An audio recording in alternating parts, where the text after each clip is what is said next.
오라, 우리가 여호와께로 돌아가자. 여호와께서 우리를 찢으셨으나 도로 낫게 하실 것이요 우리를 치셨으나 싸매어 주실 것임이라. 여호와께서 이틀 후에 우리를 살리시며 셋째 날에 우리를 일으키시리니 우리가 그의 앞에서 살리라. 아멘. 인류의 죄를 대속하시기 위해 독생자를 아끼지 않고 세상에 내어주신 하나님, 사순절 첫 번째 주일에 드리는 우리의 예배를 받아주시옵소서. 주님의 보혈이 흐르고 있는 제단 앞에 엎드려 성령의 임재하심을 기다리는 모든 성도들에게 그 같은 은혜를 허락하여 주시고 우리가 드리는 예배를 주님 기뻐 받으시며 우리에게는 산소망이 더욱 넘쳐나는 복된 시간 되도록 역사하여 주시옵소서. 주 예수 그리스도의 이름으로 기원하옵나이다. 아멘.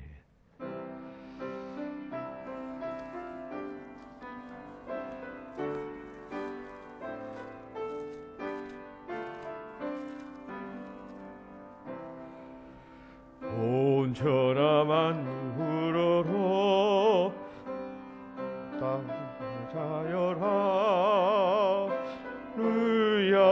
할렐루야. 빛나는 아침에 빛나는 밝은 달 하나님을 찬양하라.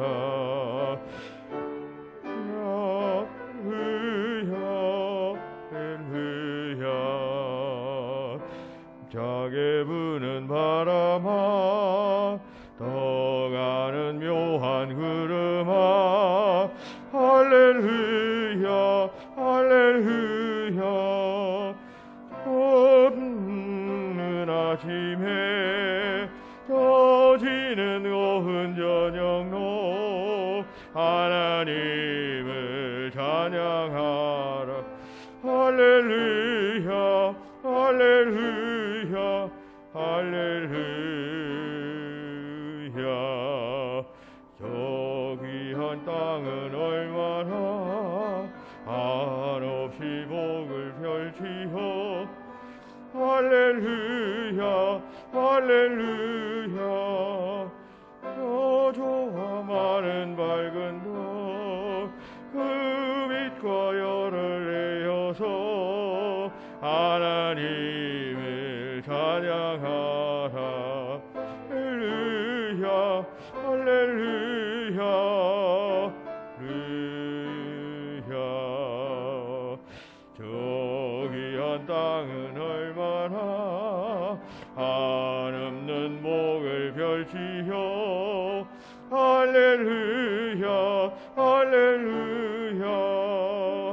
땅 위에 꽃과 열매를 그 빛과 열을 내어서 하나님을 찬양하라.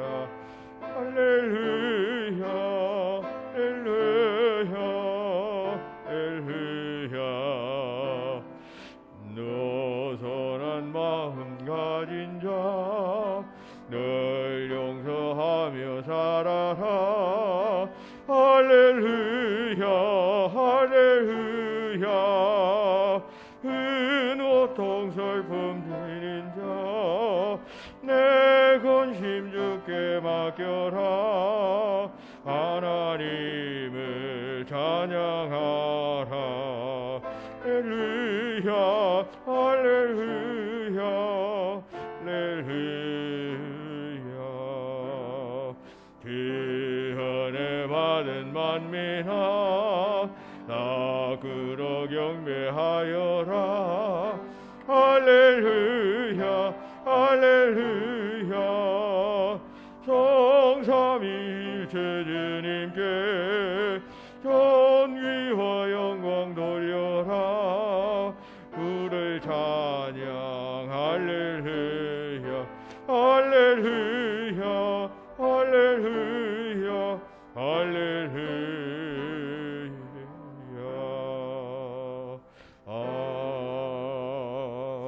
아멘.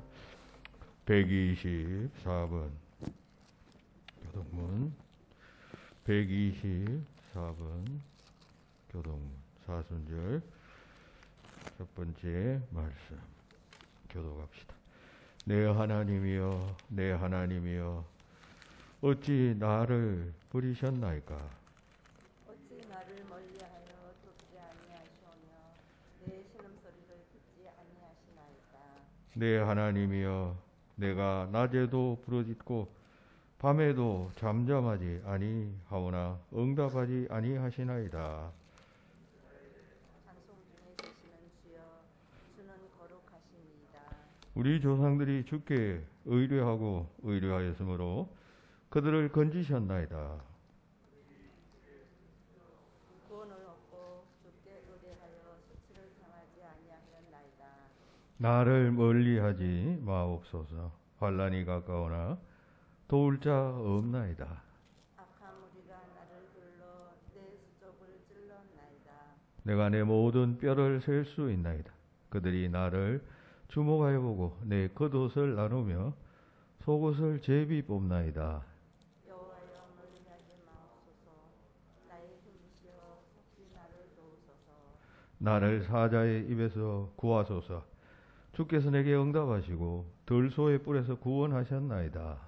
내가 주의 이름을 형제에게 선포하고 회중 가운데서 주를 찬송하리라. 여호와를 두려워하는 너희여 그를 찬송할지어다. 야곱의 모든 자손이여 그에게 영광을 돌리리이다. 너희 이스라엘의 모든 자손이여 그를 경외할지어다. 아멘. 다 같이 자매의 기도를 드립시다. 긍휼히 풍성하셔서 회개하는 죄인을 용서해 주시는 하나님, 큰 그 사랑에 의지하여 죄 많은 저희들 주님께 찬미 경배 드리기 전에 거룩하신 하나님의 말씀을 듣기 전에 우리의 죄를 먼저 자복합니다. 저희는 세상에서 홀로 지낼 때 은밀한 죄를 즐겼습니다. 사람들이 모르니 하나님도 모를 것이다 생각하고 완악한 마음으로 죄악의 자리를 떠나지 아니하였습니다. 사람들 앞에서는 거룩한 모습으로 가장하며 지냈지만 세상에 나가서는 추한 본성을 한껏 드러내며 살았습니다. 외식하는 바리새인들처럼 회칠한 무덤처럼 겉과 속이 달랐습니다. 우리는 감히 하늘을 우러러 보지도 못하고 가슴만 두드렸던 세리와 같이 애통하는 마음으로 주님 앞에 나와 우리 죄를 자복합니다. 자복하는 저희들의 모든 죄를 주님께서 용서하여 주시옵소서. 십자가 보혈의 그 큰 능력 생각하고 붙잡고 그것 때문에 주님 오시고 십자가 지셨음을 생각하고 그 십자가 의지하며 그 능력으로 우리의 죄를 씻어주시고 하나님의 자녀로 바르게 살아갈 수 있는 은혜를 더하여 주시옵소서. 이 참회의 시간 우리의 숨겨진 죄들을 낱낱이 계속해서 고백합니다.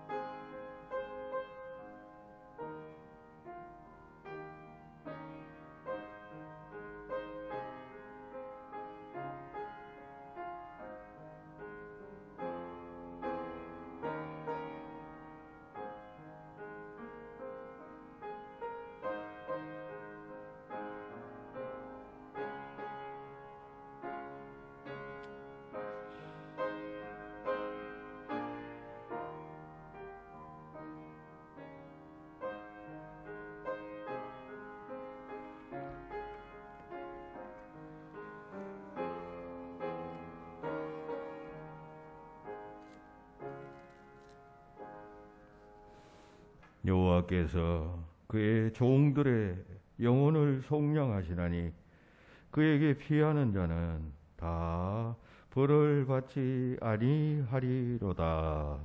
아멘. 나는 전능하신 아버지 하나님 천지의 창조주를 믿습니다. 나는 그의 유일하신 아들 우리 주 예수 그리스도를 믿습니다. 그는 성령으로 잉태되어 동정녀 마리아에게서 나시고 본디오 빌라도에게 고난을 받아 십자가에 못 박혀 죽으시고 장사된 지 사흘 만에 죽은 자 가운데서 다시 살아나셨으며 하늘에 오르시어 전능하신 아버지 하나님 우편에 앉아 계시다가 거기로부터 살아있는 자와 죽은 자를 심판하러 오십니다. 나는 성령을 믿으며 거룩한 공교회와 성도의 교제와 죄를 용서받는 것과 몸의 부활과 영생을 믿습니다. 아멘.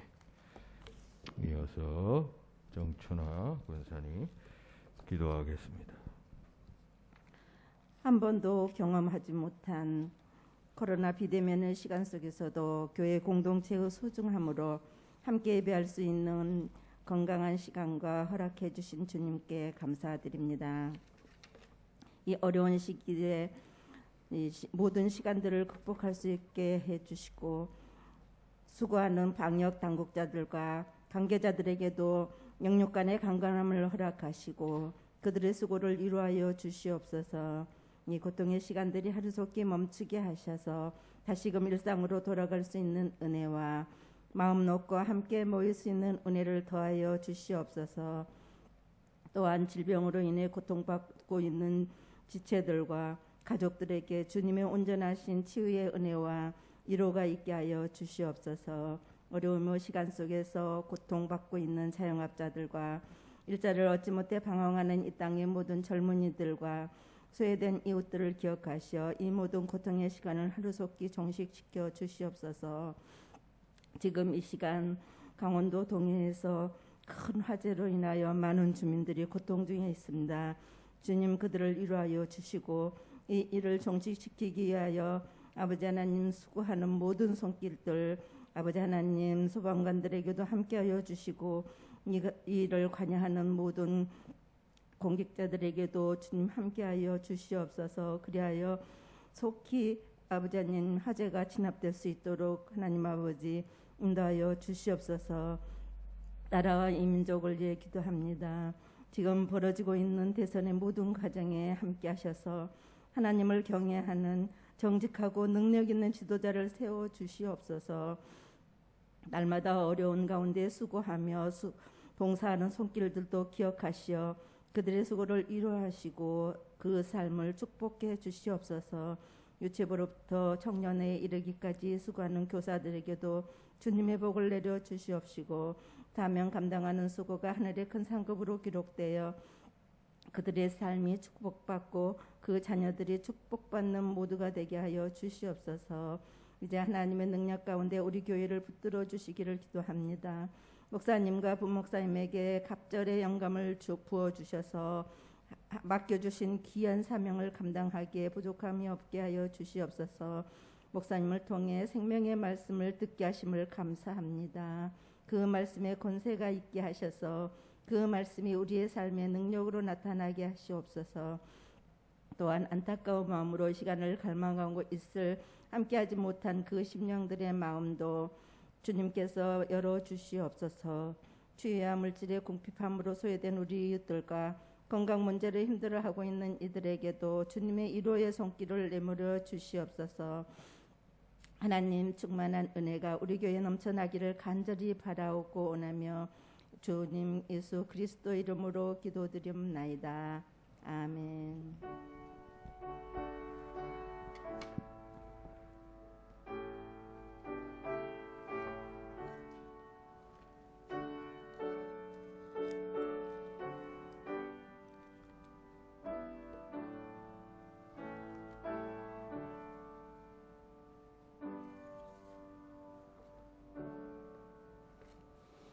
오늘의 말씀 누가복음 9장 28절부터 33절까지입니다. 28절부터 33절까지의 말씀. 107페이지 신약성경 107페이지 이 말씀을 제가 봉독하겠습니다. 이 말씀을 하신 후 8일쯤 되어 예수께서 베드로와 요한과 야고보를 데리고 기도하시러 산에 올라가서 기도하실 때에 용모가 변화되고 그 옷이 휘어져 광채가 나더라. 문득 두 사람이 예수와 함께 말하니 이는 모세와 엘리야라. 영광 중에 나타나서 장차 예수께서 예루살렘에서 별세하실 것을 말할세. 베드로와 및 함께 있는 자들이 깊이 졸다가 온전히 깨어나 예수의 영광과 및 함께 선 두 사람을 보더니 두 사람이 떠날 때에 베드로가 예수께 여짜오되 주여 우리가 여기 있는 것이 좋사오니 우리가 초막셋을 짓되 하나는 주를 위하여 하나는 모세를 위하여 하나는 엘리야를 위하여 하사이다 하되 자기가 하는 말을 자기도 알지 못하더라. 아멘.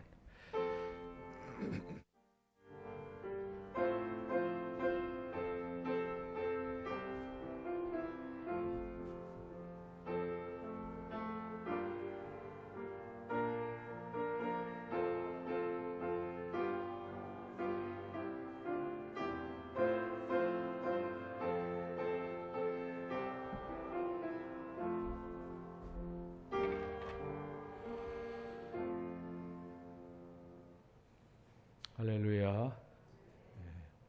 지난주에 우리는 그 예수님의 생애 가운데 그 단 한 번 일어났던 사건인 다볼산에서의 예수님 변모 사건을 말하고 있는 이 누가복음의 본문을 대하면서 이 사건은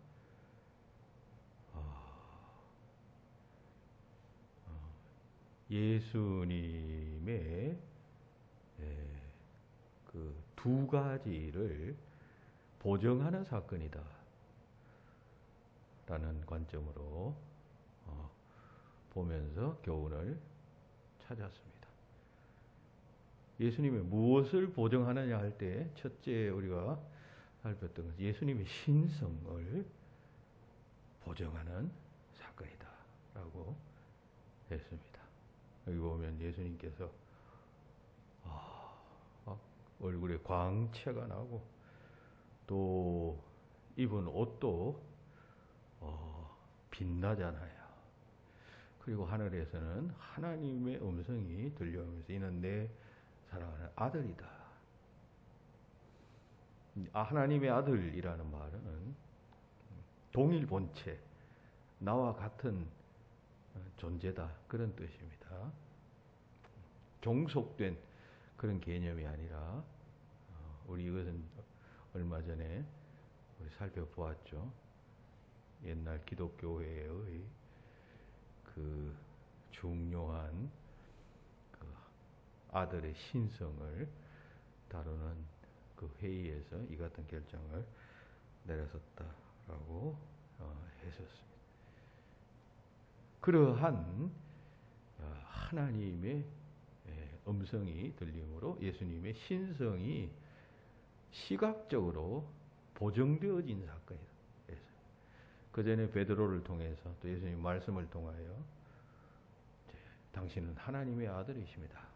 이런 청각적인 진술들은 있어 왔지만 이 변화산에서 구체적으로 보여주심으로 청각보다는 시각이 더 분명한 보정이 되잖아요. 그죠? 우리가 들은 것은 내가 누구한테 이런 이야기 들었다 하면 잘 안 믿지만 보았다 하면 더 분명한 증거가 됩니다. 그렇게 하나님의 신성을, 예수님의 신성을 보여주는 사건이다라고 하는 사실을 이야기하면서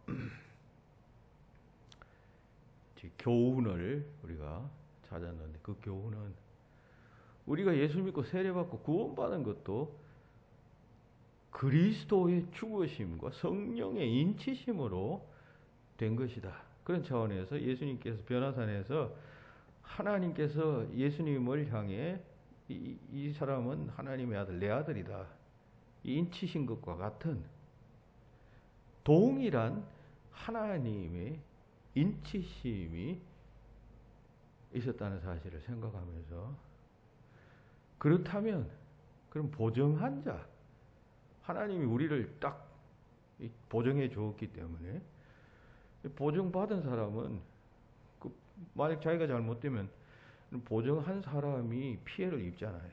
고스란히. 마찬가지로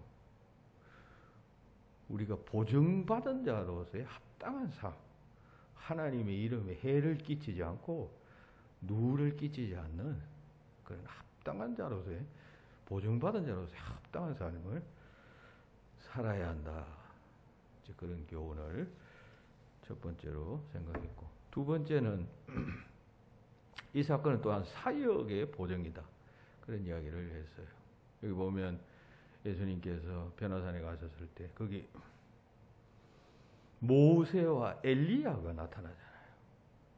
느닷없이. 모세와 엘리야는 훨씬 과거의 사람 아닙니까? 이미 죽은 사람이고 하나는 성천한 사람입니다. 하지만 이들은 이스라엘 역사에 있어서 가장 영적 권위가 있었던 사람인데 예수님께서 여기 자세히 읽어보면 이들과 자신의 예루살렘에서의 죽으심에 대하여 이야기할세 이렇게 말하고요. 그들과 그런 이야기를 나누었단 말이에요. 예수님의 십자가의 죽음에 대한 이야기를 모세와 엘리야와 함께 나누었다. 제자들과 함께 나누었다는 이야기는 없어요. 그렇게 이야기를 나누고 나서 그들은 이제 보이지 않고 사라져 버립니다. 그때 뒤늦게 베드로가 여기 조사원이 여기 새 집 짓고 삽시다. 이런 이야기를 한다라고 하는 것이 이제 본문 말씀의 내용인데 지금 이 제자들을 예수님께서 거기 데리고 오신 이유 중에 하나는 자신이 누구신가, 내가 무슨 일을 할 것인가 하는 것을 알려주고 보여주기 위함이라고 했죠. 베드로가 신앙 고백을 했었음에도 불구하고 곧바로 절대로 주님 십자가를 지시면 안 됩니다 했던 장면이 마태복음 16장에 나온다 했잖아요. 한편 누군지 알면서도 한편 예수님이 어떤 일을 하실지를 알지 못하는 이 무지함, 미련함, 어리석음. 우리 신앙생활이 그런 점 많습니다. 한편 하나님이 누구신가를 알지만 실제 삶에서는 그리스도인다운 삶을 살아낼 수 없는 연약함이 많은 그리스도인들에게 있어요. 그러니까 예수님께서 자신의 신성을 알려주실 뿐만 아니라 사역도 알려주셨어야 했어요. 그러니까 그걸 제자들에게 이야기를 몇 차례 했는데 그 전에 베드로가 안 됩니다. 그래서는 안 됩니다. 십자가 지게 하실 수가 없습니다. 그래서 사탄아 물러가라 주님으로부터 야단 맞았죠. 그러니까 예수님 볼 때는 이제 답답하고 기가 찬 거예요.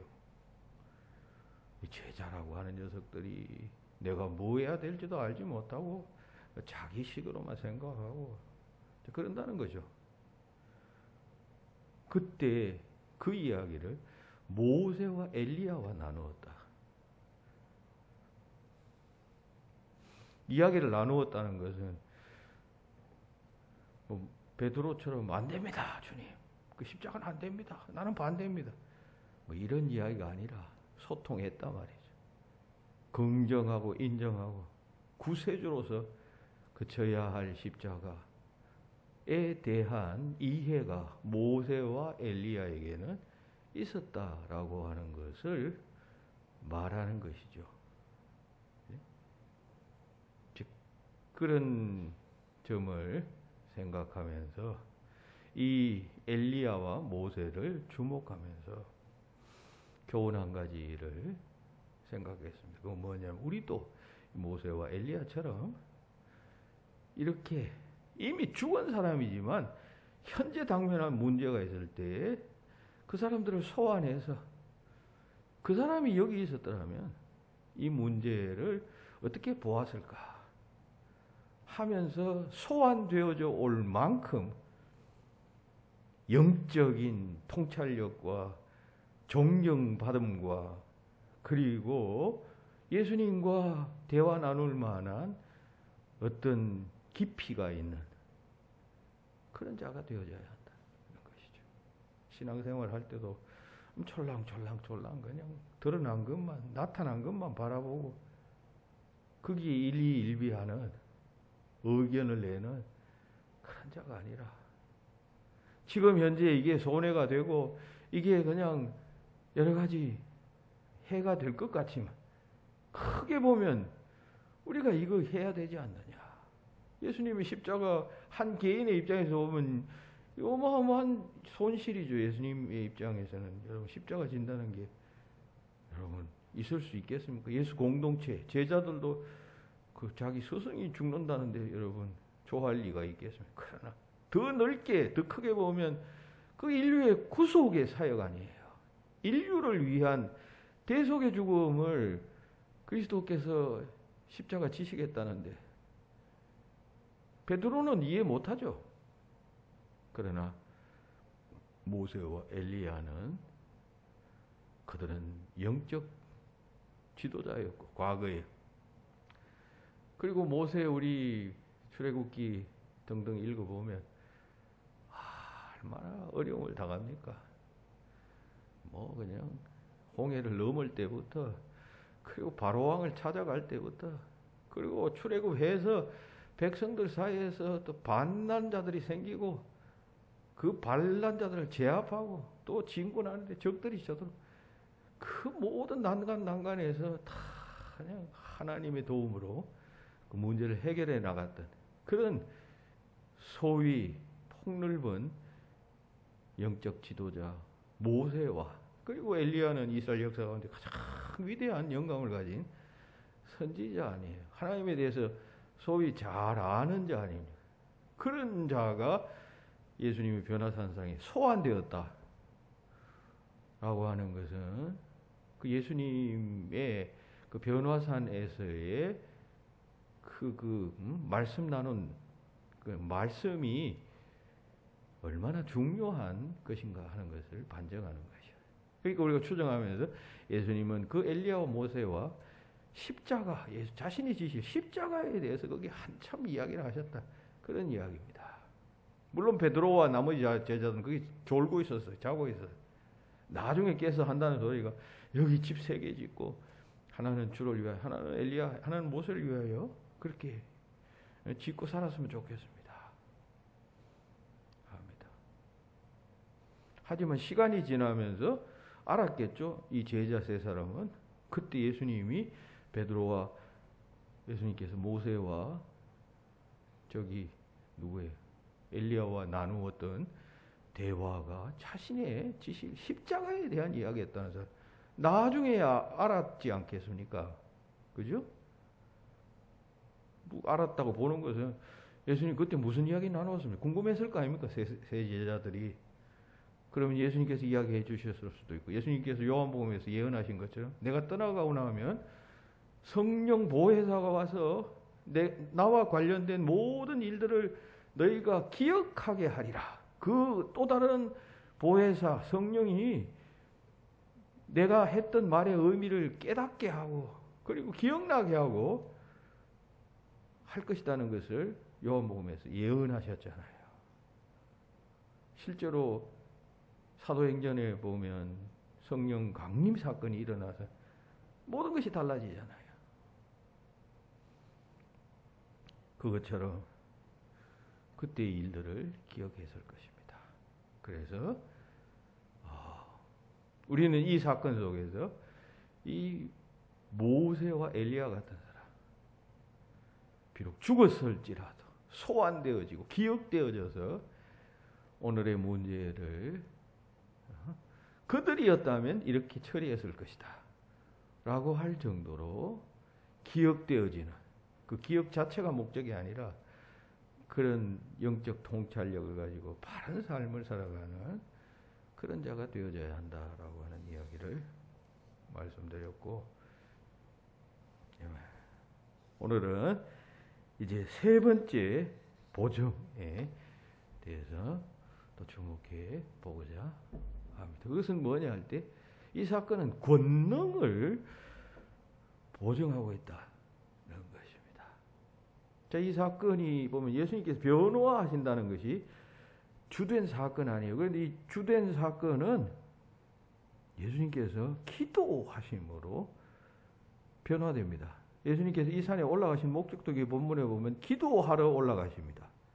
그리고 기도하실새 예수님의 몸이 확 변화되는 권능의 사건이 벌어지게 된다는 것입니다.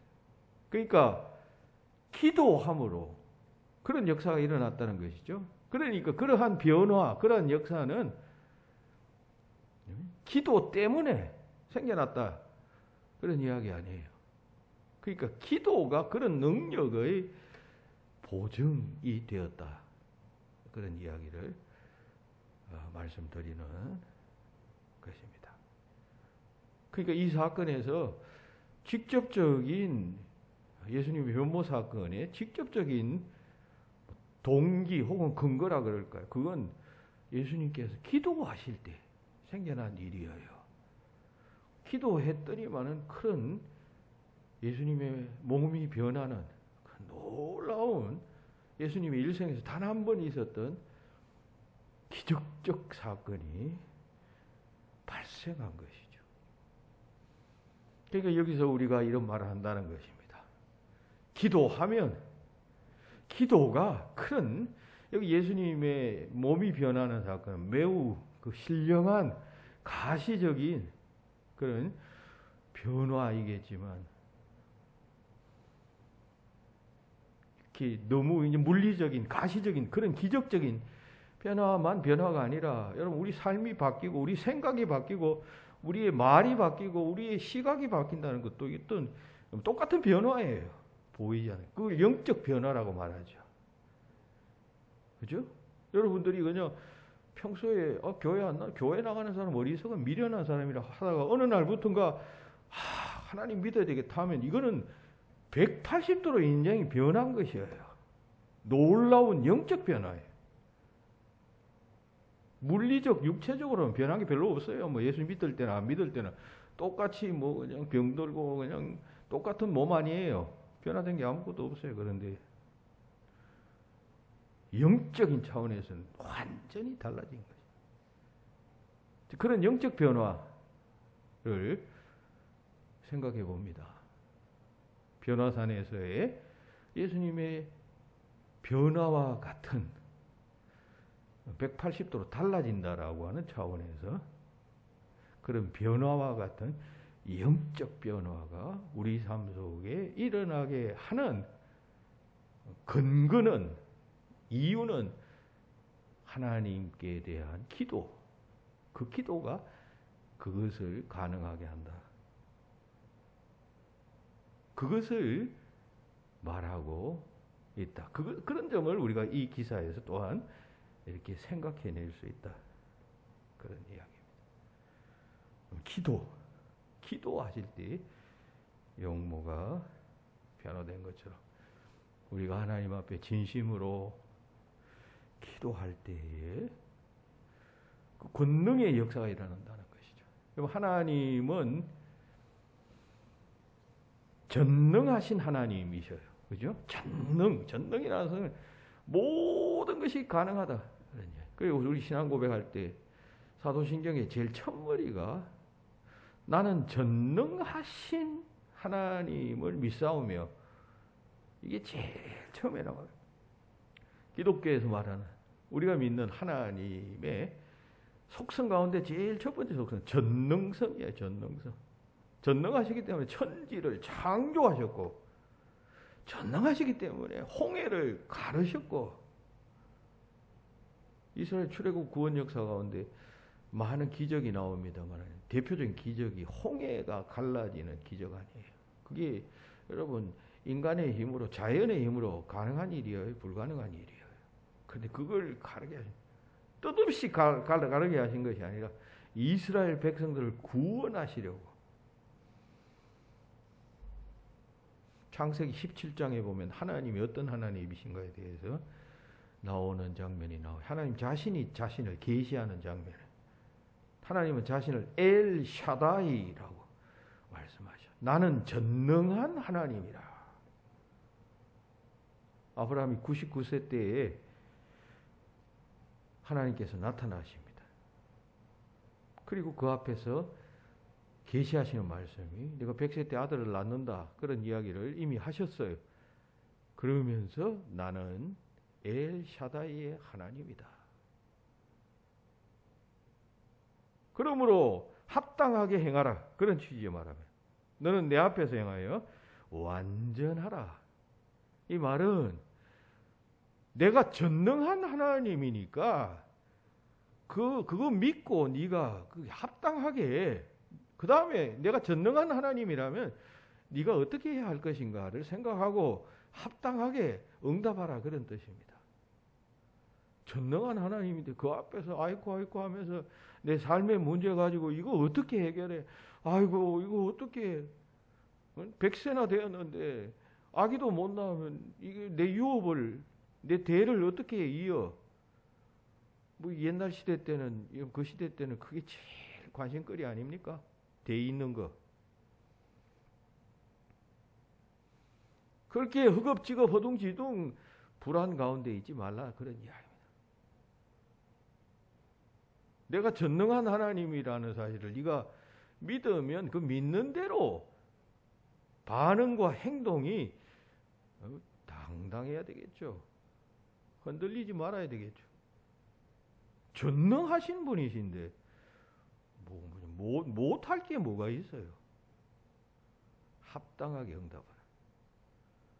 이 말씀 한 가지만으로도 여러분 우리에게 일생 기독교 신앙의 유익과 능력이 무엇인가 알게 됩니다. 하나님은 전능하신 하나님. 그 하나님의 전능성은 여러분 우리가 어떻게 그냥 끌어옵니까, 여러분? 강에 많은 물이 흘러도 여러분 그 강의 물을 그 옆에 있는 밭이나 논에서 끌어들이려면 그건 뭐 어떤 식으로든지 그냥 관계 시설을 만들어서 그 물을 끌어들이는 통로를 만들든지 도랑을 파든지 해가지고 해야 그게 그 논밭으로 끌어들일 수 있잖아요. 아무리 그냥 생명수가 흘러도 여러분 그 옆에 있는 논밭에 그냥 무슨 가로막힌 장애물이 있다거나 하면 그냥 보고도 그냥 쓸 수가 없잖아요. 끌어들여야 하잖아요. 그 생명수를. 그래야 그 논밭에 자라는 벼나 보리가 그냥 싱싱하게 자라죠. 마찬가지로 기도가 그 하나님의 전능성을 끌어들여 올 수 있는 그러한 수단이라는 것입니다.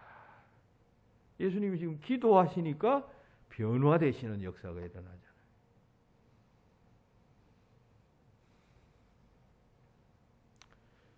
그러므로 우리도 그 전능성, 하나님의 전능성을 끌어들이기 위해서는 하나님 앞에 기도할 수 있어야 합니다. 오늘 우리들은 전능하사 천지를 만드신 하나님 아버지를 내가 믿사오며 신앙 고백은 하지만 그 하나님의 전능성을 구체적인 삶의 현장에서는 잘 안 믿어요. 못 믿어요. 그러니까 무능한 삶을 살죠. 전능한 삶을 살아야 되는데 그리스도인들은 전능하신 하나님을 믿기 때문에 전능한 삶을 살아야 되는데 무능한 삶을 살고 있다는 것이죠. 이게 바뀌어져야 합니다. 이게 바뀌어지면 여러분 입에서 나오는 말도 달라지고 보는 것도 달라지고 다 달라지는 것이에요. 예수 믿으면서도 왜 이렇게 그냥 세속적이고 그리고 옹졸하고 한심하고 하는 이야기와 판단과 생각과 말을 하느냐 하면 말은 전능하신 하나님을 내가 믿사오며 하지만 삶에서는 전혀 안 믿는다는 이야기예요.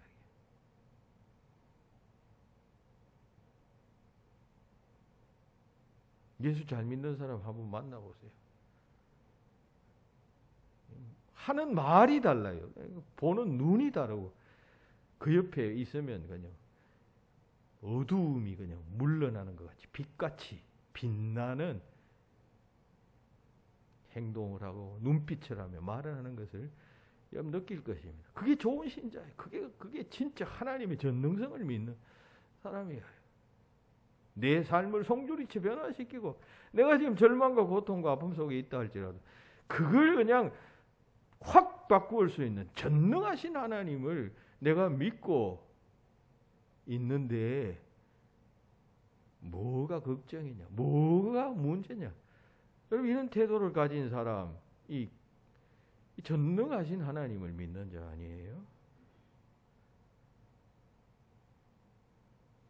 어거스틴은 이런 말을 했어요. 믿음은 이성을 십자가에 못 박는 것이다.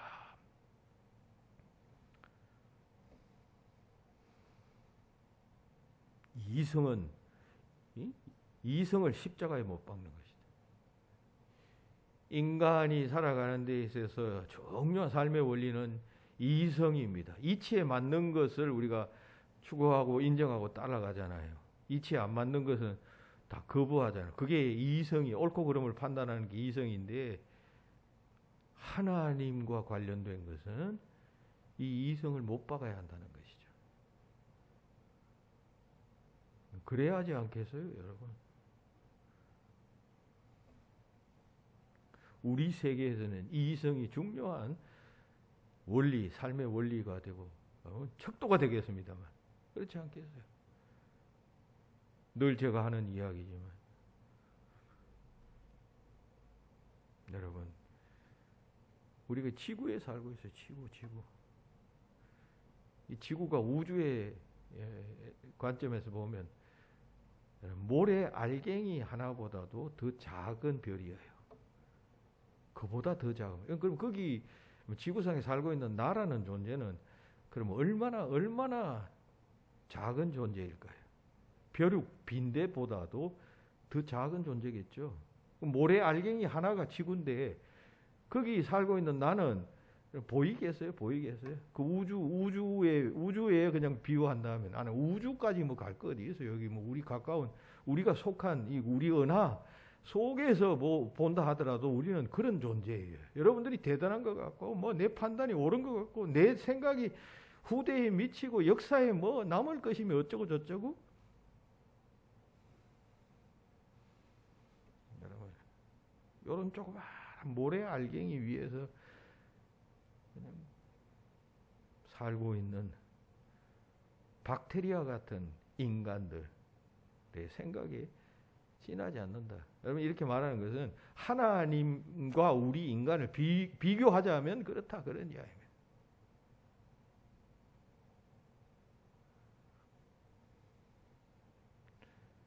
그 이성을 못 박는 것이 하나님에 대한 믿음이다. 그 전능하신 하나님의 생각과 그리고 능력을 우리가 끌어들이기 위해서는 기도가 통로가 되고 기도가 그것을 가능하게 한다라고 하는 말씀입니다. 기도하면 이렇게 된다. 이 이야기를 이 변화산 기사는 우리에게 말씀해 주고 있습니다. 요한복음 5장 17절은 7절은 말씀합니다. 너희가 내 안에 거하고 내 말이 너희 안에 거하면 무엇이든지 원하는 대로 구하라. 그리하면 이루리라. 하나님께서 주님께서 그 기도의 놀라운 능력에 대해서 그같이 말씀합니다. 요한복음 14장에서도 내 이름으로 무엇이든지 내게 구하면 내가 시행하리라. 이것도 예수님께서 하신 말씀이에요.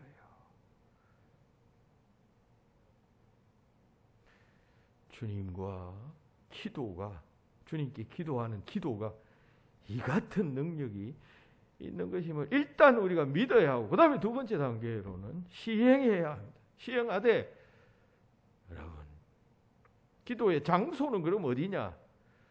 그건 주님의 교회일 수도 있고 여러분 가정일 수도 있고 여러분 삶의 그냥 자리 직장 생활하는 그 자리 현장일 수도 있고 그러는 것입니다. 아침에 일어나서 출퇴근할 때도 여러분 기도의 자리가 될 수가 있는 것이고 전철 타서도 여러분 기도의 자리가 될 수도 있고 뛰어가며 운동하면서도 여러분 그게 여러분 기도의 현장이 될 수도 있고 그런 것이 꼭 내가 뭐 그냥 거룩한 교회에 가서 그냥 십자가를 바라보며 해야 기도가 아니라 그렇다고 또 그걸 오해하지 마십시오. 그것을 포함해서 하나님과 이야기하고 대화하는 그 모든 현장, 내용, 그게 기도예요. 그 기도가, 그런 기도가 전능하신 하나님의 능력을 이 한계 있고 무능한 내 삶 속으로 끌어들인단 말이죠. 거대한 생명수를 그냥 이렇게 논밭으로 물을 관계수 같이 이렇게 물을 끌어들인 것과 같이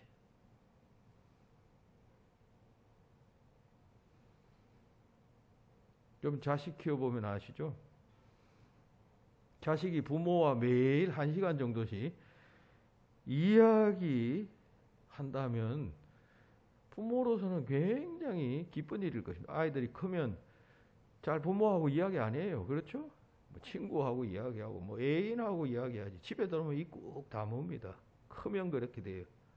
그런데 그 장성한 아이가 매일 1시간씩 부모하고 뭐 이야기를 애써 나누고 그런 시간을 정해두고 한다면 부모의 입장에서는 굉장히 고마울 것입니다. 그 아이가.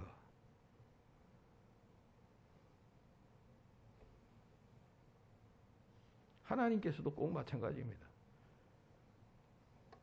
기도라는 것이 우리의 요구를 하나님께 뭐 이렇게 전달하는 것이 대체로 우리의 기도의 주 내용이지만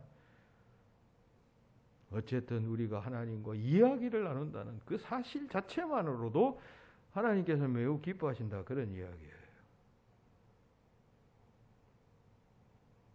특별히 우리가 부모님 감사합니다 하면 부모님이 기뻐하시듯이 아들 내가 잘 키웠다 딸 잘 키웠다 하듯이 우리가 하나님 앞에 감사하면 하나님의 마음은 흡족하실 것이고 또 그 자식이 부모의 능력을 믿고 그 아버지를 자꾸 의지하면서 아버지는 이거 하실 수 있으니까 아버지의 도움을 자꾸 받으려고 한다면 여러분 아버지의 입장에서는 자식이 그러는 것이 굉장히 뿌듯하죠. 흐뭇하죠. 그리고 무엇이든지 해주고 싶어 하는 거죠. 자식이 아버지를 자꾸 의지하면 아버지는 손해볼 줄 알면서도 그 자식의 이야기를 흡족해서 들어주고 그냥 자기 퇴직금 다 털고 재산 다 팔고 해서 그 자식을 위해서 여러분 희생하는 것이에요. 그렇잖아요. 하나님도 꼭 마찬가지예요. 하나님을 전적으로 의지하고 의뢰하고 하면 뭐 인간적으로 생각할 때 하나님께서 그냥 기뻐하시는 것입니다. 근데 자식이 입 꾹 다물고 그냥 밖에 나와서 무슨 일이 있어도 아무 말도 하지 않고, 뭐 그렇다고 해서 아버지에게 부모님에게 손해를 끼치는 것은 아니에요. 아무 말도 하지 않고 그냥 아무 손도 내밀지 않고 1년, 12달, 10년이 지나도 감사하다는 말 한마디도 안 하고 앉아있으면요, 그 부모가 그 아들 생각할 때 아무리 자기 배 속에서 나온 자식이지만 연을 끊고 싶어하는 마음까지 드는 것입니다. 그게 우리 인간적인 여러분 생각이지요. 그렇게 보자는 것입니다. 하나님도 인격을 가지신 분이시라면 똑같이 우리 인간처럼 그렇게 생각하실 것입니다. 전능하신 그 하나님께 기도한다면 하나님의 그 전능성은 어떤 식으로든지 우리에게 흘러 들어오게 되고, 그리고 변화산에서 예수님의 변모와 같은 변화를 우리 삶에서 허락해 주신다라고 하는 것이 오늘 말씀의 핵심적 메시지입니다. 기도가 보정이 되었다는 사실 생각하고, 여러분 기도를 우습게 보지 마세요. 일생 신앙생활에도 기도 생활 안 하는 사람들이 참 많아요. 70-80%는 여러분 기독교인이 되고 직분자가 되어도 거의 기도 안 해요. 문제가 아닐 수가 없어요. 그러니 능력이 없죠, 삶에서.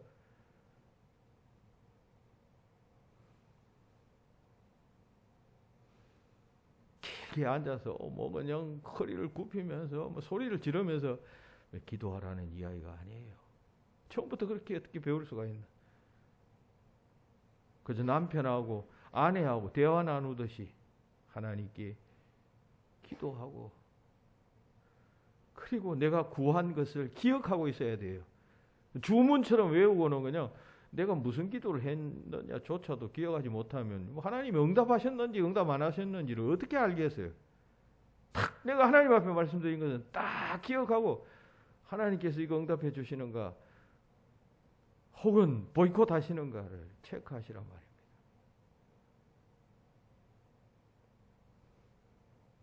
믿고, 전능하심을 믿고, 그러면 삶이 점점 달라지는 것이에요. 엘리야 같은 사람, 여러분 본문에 나오는 모세 같은 사람은 그런 사람이었다, 그런 이야기예요. 뭐 기도뿐만 아니라 앞에서 이야기할 때 영적 통찰력, 그리고 대의, 그리고 순환에 대한 이해들이 있었다는 것은 그들은 그런 영적인 풍부한 경험들이 있었기 때문에 그걸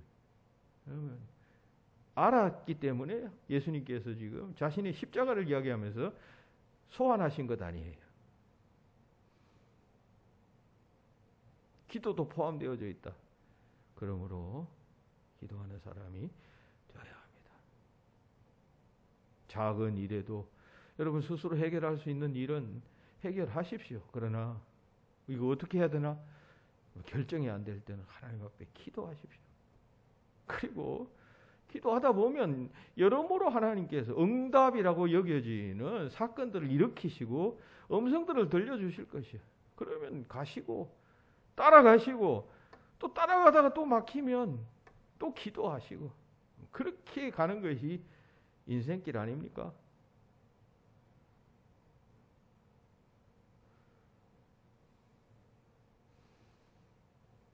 기도가 능력의 보증이 된다는 사실을 오늘 본문은 말씀합니다.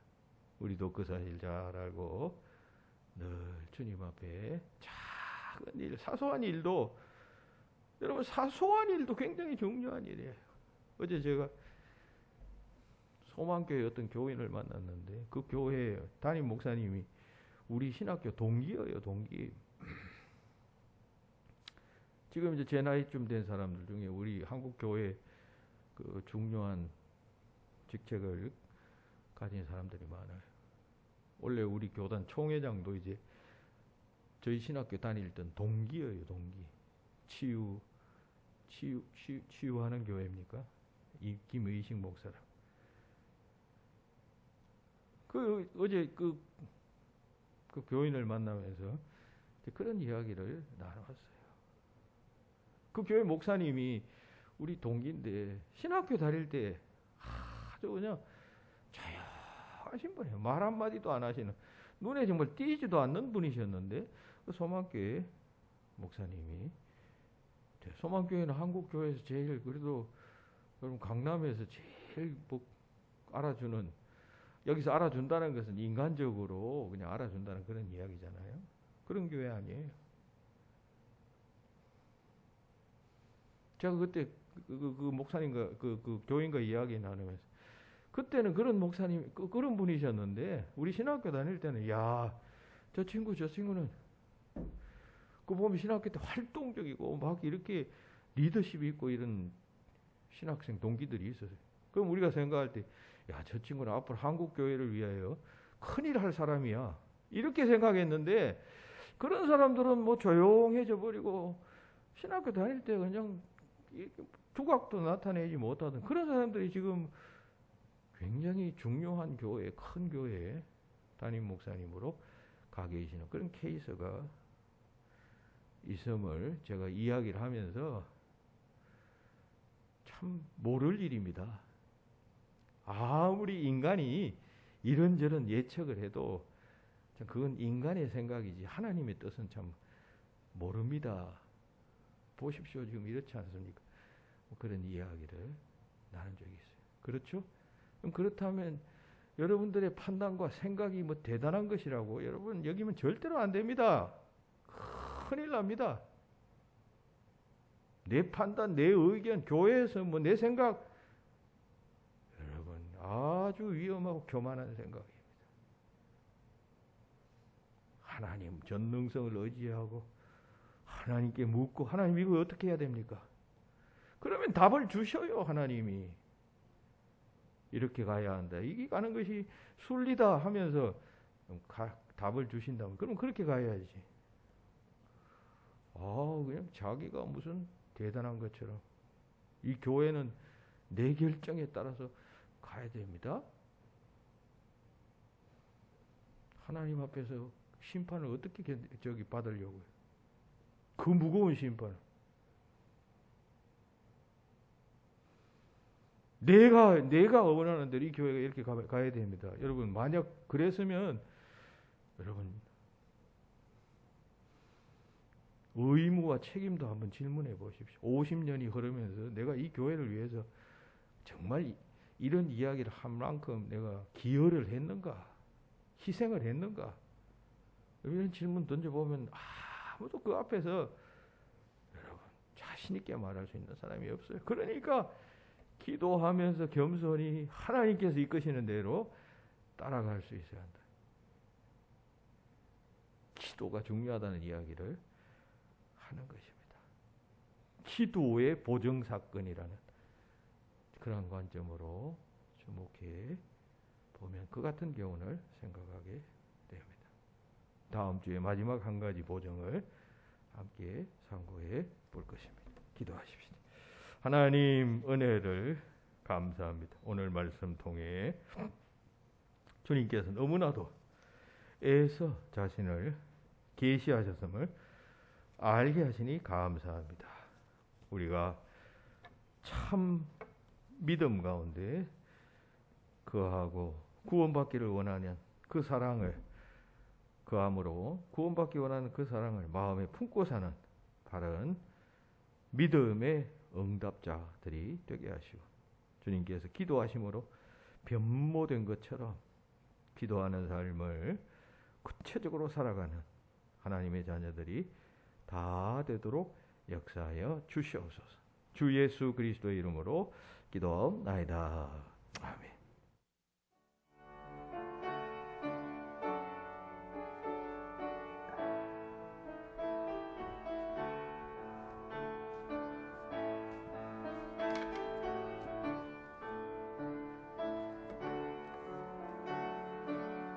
주를 보라 고난받는 모습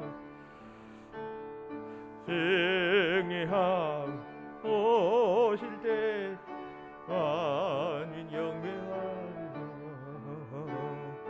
왕의 왕이 되신 주께 멸류관을 내리세. 왕의 왕 되신 주께 멸류관을 내리세. 보좌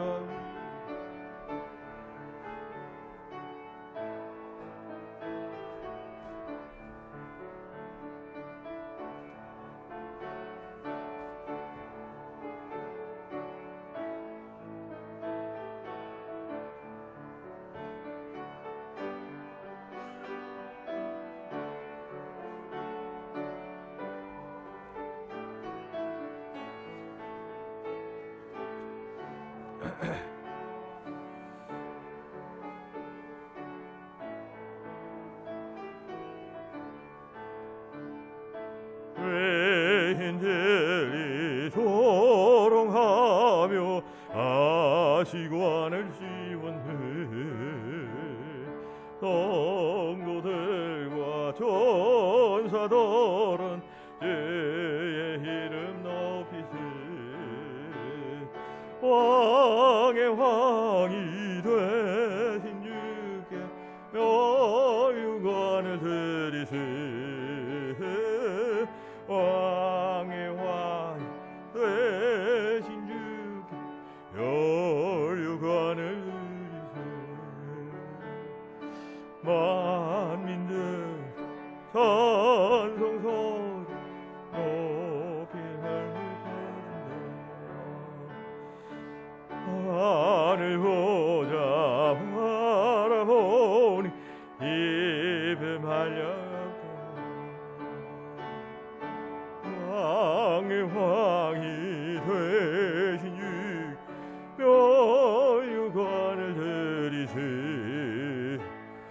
왕의 왕이 되신 주 멸류관을 드리세.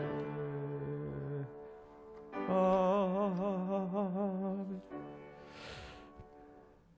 하나님 감사합니다. 예물을 정성 모아 준비하여 주님 전에 나와 바쳤습니다. 드릴 때마다 하나님의 은혜에 대하여 감사하는 마음이 더욱 커지게 하시고 실제로 삶에서 하나님의 은혜에 감사하며 또 보답하는 삶 살아가도록 역사하여 주시옵소서. 1만 달란트 빚진 자가 탕감받고 기쁨으로 세상에 나왔으나 자기에게 100데나리온을 온 겨우 빚진 자 보고 갚으라 하면서 그를 옥에 넣었던 모습들을 본 주인이 그를 다시 불러 그러면 너도 갚으라 했다는 교훈을 생각하며 우리는 엄청난 빚을 탕감받은 자와 같은 자들임을 잘 알고 언제나 감사하며 그 감사로 세상을 바라보고 이웃을 바라보는 지혜로운 자 되게 하여 주시옵소서. 예배 나올 때마다 늘 하나님에 대한 감격과 감사로 충만하기를 간절히 소망하고 축복하며 예수님 이름으로 기도하옵나이다. 아멘. 교회 소식 주보 참고하시기 바랍니다. 사순절이 시작되었습니다. 오늘은 사순절 첫 번째 주. 사순절은 이제 금식, 기도, 명상, 절제, 감사 등을 훈련하는 그런 절기입니다. 특별히 예수님의 십자가를 생각하면서 이렇게 교회가 제정된 절기입니다. 기독교 역사에서 모든 절기 가운데 가장 강조되어져 온 그런 절기이겠습니다. 그 취지 잘 아시고 우리도 그 취지와 함께 각각 의미 있게 맞으시기 바랍니다. 어제로 경칩이었습니다. 경칩. 개구리가 깨서 꿈틀거린다는 그런 식인데 조금 따뜻해진 것 같습니다. 아마 남쪽에는 벌써 이제 그 나무나 땅에 그 우미 돋고 싹이 솟아오른다는 그런 소식들이 전해져 오고 있습니다. 이제 새로운 절기, 생명의 절기 소망차게 맞이하기를 바랍니다. 코로나 조심하시고요. 거기 지난주에 은평구청에서 보내온 종교 시설 관련 위험 요인 몇 가지 우리 다 시행하고 있는 바입니다만 그렇게 알려드리고, 이제 오미크론이 대중화 되어졌기 때문에 여러분 주변에도 이제 오미크론 걸린 사람들이 아마 있을 것입니다. 너무 놀라지 말고 독감 걸린 것 정도로 생각을 하시고 적절하게 잘 조치하시고 주의하시면 되겠습니다. 신앙생활은 위축되지 말기 바랍니다. 그리고 이번 수요일은 아시다시피 제20대 대통령 선거날입니다. 소중한 주권 잘 행사하시고, 주보의 중간에 보면 투표에 관한 명언들 몇 가지 옮겨놨는데 제가 재미있어서 올려놓았습니다. 민주주의란 이런 것이다, 투표란 이런 것이다 내용인데 풍자적인 명언들입니다만은, 그러나 우리가 왜 투표해야 하는가 하는 것을 잘 말해주고 있습니다. 소중한 참정권, 주권입니다. 잘 행사해서 여러분들이 대통령이 되면 좋겠다 생각하는 사람들 기도하시면서 선택하시기 바랍니다. 그리고 이제 이번 수요일이 되면 저녁 때쯤 결정이 나겠지요. 누가 우리나라 대통령이 될지 결정이 날 텐데, 나면 지도자가 되었으니까 또 지도자는 하나님이 세우시는 것이니까 하나님의 뜻이 있다 이렇게 생각을 하시고 그 지도자를 위해서 또 우리가 열심히 기도해야 하겠습니다. 소중한 투표권 잘 행사하시기를 바라겠습니다. 기도하겠습니다.